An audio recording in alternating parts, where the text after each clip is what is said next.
All right, again, my name is Brad, and I'm going to be talking about the death of social media. So before we get started, I feel it's appropriate to just kind of frame myself, place myself, what I'm doing down here, maybe give you some context. Now, this may come as a huge shock. Please feel free to gasp in awe, but it's true, I can't deny it.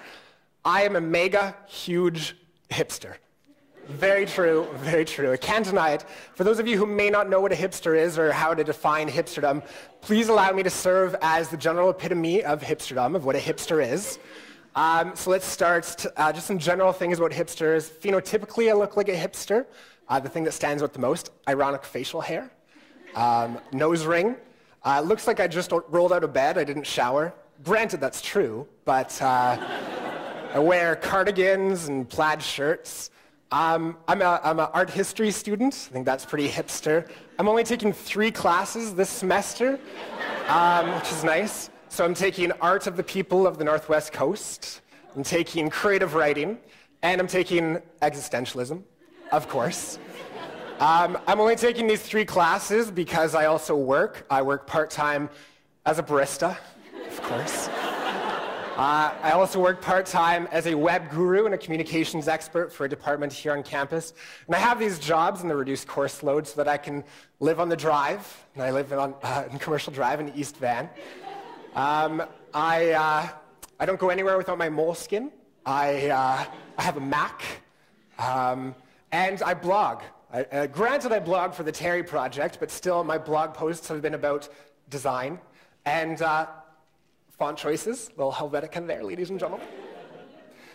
So I think that, it's a great thing we're all out here for the Terry Talks, and I'm the resident hipster. We have some great speakers, but as a resident hipster, I feel it's my responsibility to invite you all to the Terry after party. So please come down to Commercial Drive. We can, there's 200, we can try to fit everyone inside. But I just want a fair warning before we get started with the hipster after party. Vancouver hipster parties, incredibly, incredibly nerdy. This is what happens at a hipster party. As you can see, we're big fans of face paint and body paints. What we like to do is come down, drink a little beer from face paint, we do some dancing, we might go out. But it's really just kind of this great opportunity where on a Friday night, you can just kind of have fun and you can experiment, put on a different mask, that type of thing. So I was taking these photos and I came across this one. And I was thinking about it, and I'm sure you guys are well familiar with this. So we have this hierarchy here. So there's this recent phenomenon where, I'm sure if you've traveled, maybe you've done this, there's the self-portrait at arm's length. So we're, Eiffel Tower, ah! And then there's the self-portrait with a close friend. It's like, hey, get behind me, Eiffel Tower, ah! Then there's the self-portrait with a close friend with a cell phone. This is kind of newer because of smartphones have better technology, but still, nonetheless. And then there's the cell phone self-portrait with a close friend at a party. And I don't know about you guys, but this just made me grimace. I took this photo, and I wasn't really thinking about it, and I was looking at it the next day at JJB, and I thought to myself, what is this? What's going on here? Like, we have this hierarchy. I'm an art history student, so I had to break down what I was looking at. So I thought, this is too much. I just can't do it. I had to delete this photo. And so I was about to delete it off my camera when I got a text from one of my friends and asked me to put these photos online, to post them on Facebook. So I thought to myself, if I don't post it on Facebook, what would I do with it?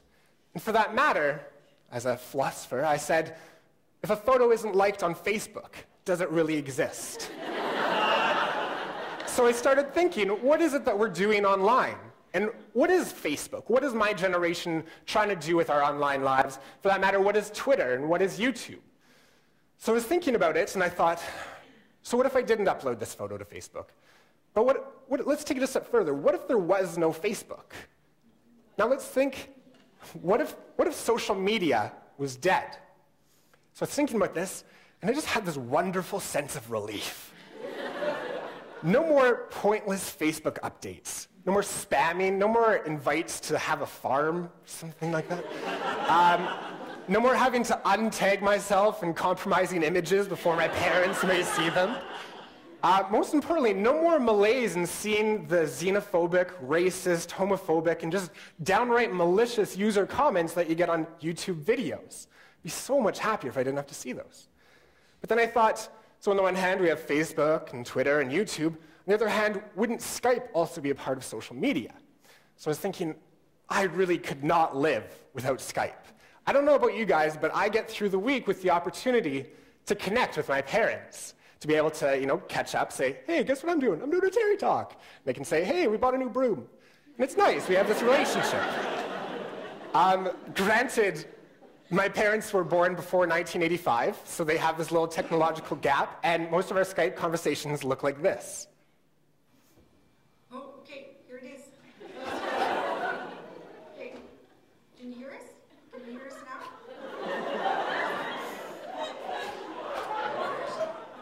There's a button we're supposed to hit. There he is. Oh, hey, Brad. Wow, that's great.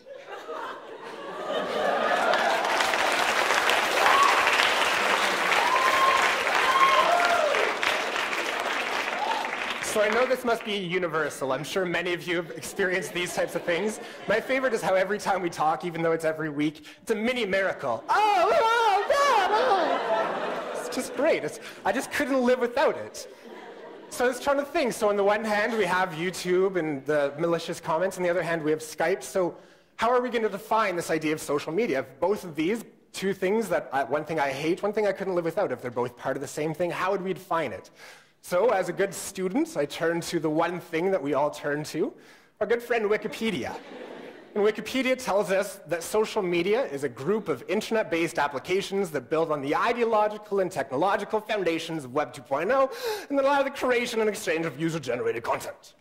Now, I know it's Saturday. You guys don't really want any of this technical mumbo-jumbo. We can get rid of this. So there are two main things that we need to pull out of this definition. So social media is about the technological foundations of Web 2.0 and user-generated content. Okay, hope you guys are with me. What we're going to do now is put user-generated content in the back of your mind, but keep Web 2.0 in the front of your mind, because that's what we need to go to. So technology and Web 2.0. So Web 2.0 is a term that originated with Tim O'Reilly of the O'Reilly Media Group, which is a very influential group, in 2004. And he used it to describe all the technologies encompassed that we've been talking about, like Facebook and Twitter and YouTube and Skype, and all the technologies that build those, like XHTML or CSS, RSS, SEO, microblogging, wikis, so forth and so on. So Web 2.0 is this umbrella term to encompass everything. Now remember, I told you to tuck back in your mind user-generated content. So Web 2.0 is the thing that's supposed to foster the creation and exchange of user-generated content. But is it? I had to take a few seconds and think about it. User-generated content, what is it that we're doing online? If I feel so happy that social media is dead, what is user-generated content? So now, I told you that I blog for the Terry blog, and I would encourage you guys to see it. I'm sure that all of you frequent this blog, and so you've probably seen my post about meeting this designer. His name is Frank Camaro. And Frank Camaro is a designer from Portland, and I met him at a party in Portland, and he was telling me about Web 2.0 and how he thinks that Web 2.0 is the wrong term. What we need to think about is Web 0.5. Because he said that Web 2.0 is, in reality, the connection of superficial ideas. That user-generated content isn't being created through Web 2.0, but what we need is a regression. We need to go back to simple image and text on white design. And it's the simple connection of ideas, and you can see here at the end of his post, he doesn't have the ability to like it on Facebook. You can't retweet this, and you can't put any user comments. Because he says what Web 2.0 is fostering and allowing is the creation and exchange of superficiality. So to give an example of this, I work as a barista, and we were setting up a Facebook page for our coffee shop. And I was really happy. I sent out the invite to all my friends. Got 17 likes. And then I saw this. And you can see down at the bottom, the Starbucks Frappuccino has almost 3 million likes. So it's not that Starbucks has 3 million likes. It's not that the company. It's that this one specific drink is liked by 3 million people. So I thought to myself, Web 2.0, what is it fostering? What are we doing with social media if social media is based on Web 2.0? So I was thinking, no, Web 0.5, that makes sense to me. I really like that idea. But then I thought, you know what, we're not even doing enough with Web 0.5. I'll give you a few examples of some good Web 0.5 in a few seconds, but in reality, I truly believe that social media is dead. So the way that we think about social media is that technology and users come together with business like Starbucks, and we create this idea of social media. What I want to suggest is that this idea of social media is dead because of Justin Timberlake. Our good friend JT has killed social media. And for those of you, I know that there's a lot of keeners here today. And so some of you may have already seen this, but Justin Timberlake plays Sean Parker, a fictionalized version of Sean Parker, who's one of the first presidents of Facebook. And what Sean Parker says is that social media has never been about the users. Social media is only about the technology. And I completely agree with this. Social media isn't about what you can do online, it's about what we can do with technology online. So I was thinking about it, so social media is supposed to be the technological foundations of Web 2.0 that allow the exchange and creation of user-generated content. But if we have one of the founding members of Facebook and one of this hierarchy based on business, social media is really dead. Because what we need to do is use social media as an integral part of our lives. There's research going on at UBC that's indicating that our generation, those born after 1985, have a digital tattoo. So that means that your online lives are never going to go away. But inherent in that is that our lives are played out online. So we need to think differently about social media. So a few good examples of Web 0.5 are things like Avaz and the Terry Project. But what we need to do is realize that technology is driving social media with things like Foursquare. Now, Foursquare was mentioned, and Foursquare is the basic idea that it's GPS technology that allows you to connect your smartphone or your computer to where you are. So you get to do things like, say, Bradley is at UBC. He's become the mayor of sustainability. Or he's uncovered the badge of cleanliness in the bathroom. So Foursquare is this technology that has arisen not out of a need of users, but out of what social media is, this active process. So when we think about things like Avaz, this is Web 0.5, a good connection of ideas online. And then there's the Terry Project. And the Terry Project is a great way for UBC ideas to come together and to have this relationship where we can share our general information with each other in an interdisciplinary setting. And we need to think about social media more as a process like this. Social media is not something that you do extrinsic from your life. Your life is played out online. So we need to think about bringing your life online in different ways. So let's say you find a great article and you tweet about it or you like it on your Facebook page. But instead of just like it on your Facebook page, bring it into your life and tell your friends about this article that you found. Or if you're an art history student and you're reading a very interesting paper about Rothko, then blog about it or tweet about it or put it on your Facebook page to create this dialogue. Use these avenues that are already there in Web 2.0 to ignore the superficiality and to get more into the sharing of ideas.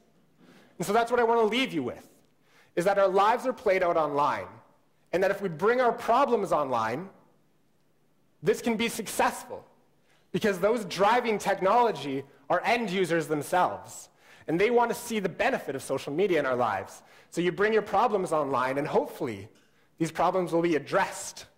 Then we can see a future for social media.